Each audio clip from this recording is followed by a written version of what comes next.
midpoint theorem. The theorem statement is that the line segment joining the midpoints of the two sides of a triangle is parallel to the third side. So for that we have drawn a triangle ABC and two sides we have taken AB and AC.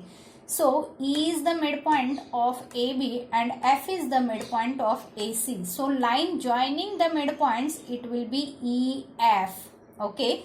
This is given to us. What it is asked to prove? It is asked to prove that EF, that is line segment joining the midpoints of the two sides, it is parallel to the third side. Okay, AB and AC, these already we have used two sides. So remaining side will be the third side.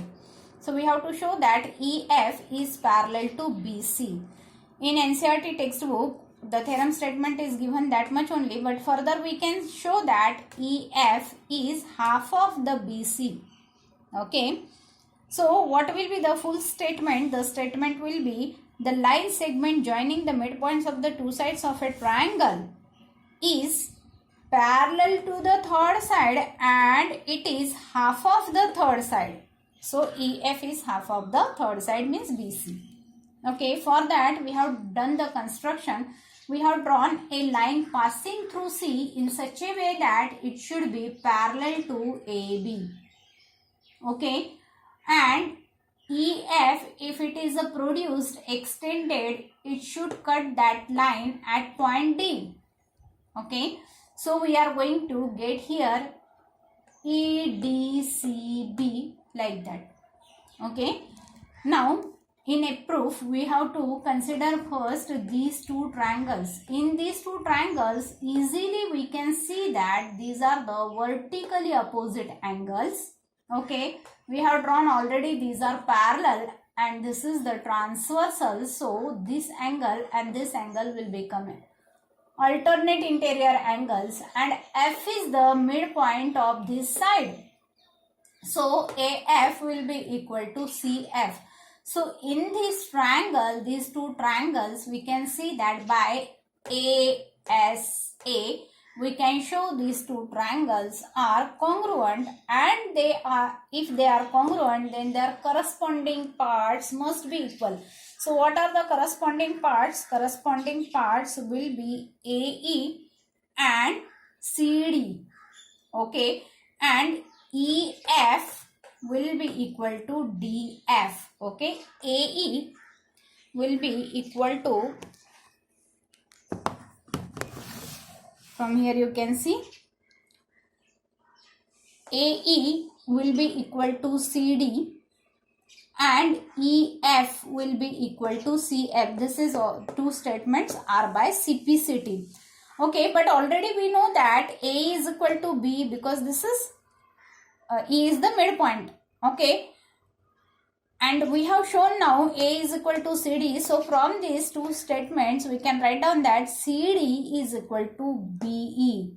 Now we are going to see in a triangle, in a parallel in this quadrilateral. If this quadrilateral we are going to see, already we have drawn B parallel to CD. Okay, and now we have shown B is equal to CD. It means that it is a parallelogram because one of the pair of opposite side is parallel as well as equal. Okay, so this is a parallelogram. If it is the parallelogram, it means their opposite sides must be equal.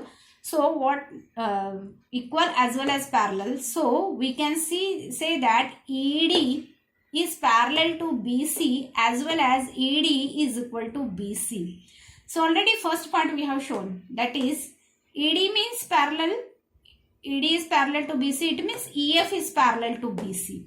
Okay, so first part we have shown. Now ED is equal to BC because opposite sides of a parallelogram are equal.